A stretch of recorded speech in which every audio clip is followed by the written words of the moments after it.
Personally, I think it's going to be about post-humans are going to be post-literate. We're not going to be human anymore to achieve post-literacy. I don't think so. I think we're going to keep our humanity. I think that's really important for us. And I think that's the next step anyway, is to keep our humanity and our individuality and just incorporate all of our new technological tools into our human bodies.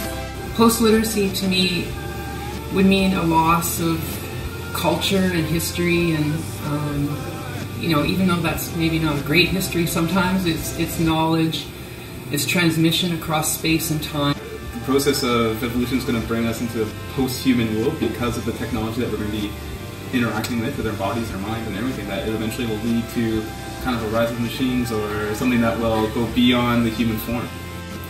One of the things we've talked about is whether this post-literacy would involve post-humans. I'm going to argue that effectively we've always been post-human. Who doesn't carry a smartphone around to extend their cognition? If you were carrying it for another reason, that would seem odd. It really frightens me, and I don't really think it's feasible in terms of records and documents and all those maybe not so fun ways of thinking about literacy.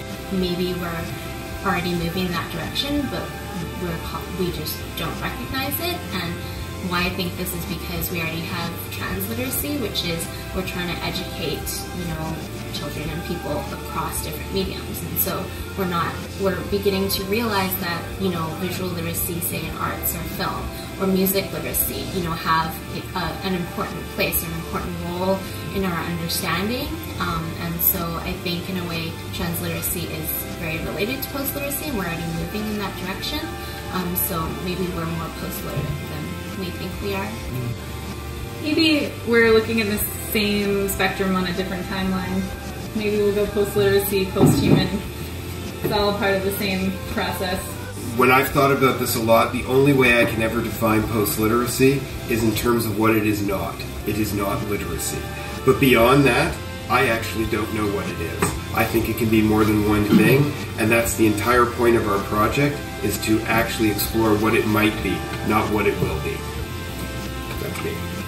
Post-literacy is going to mean creating a kind of a post-literate brain as well.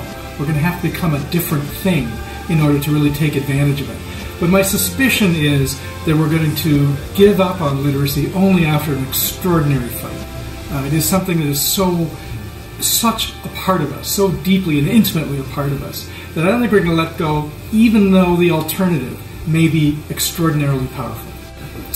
For me, Beyond Literacy is a story about technology. Arthur C. Clarke said that any sufficiently advanced technology is indistinguishable from magic. And I think that Beyond Literacy is technology that is going to allow us to reclaim our enchantment.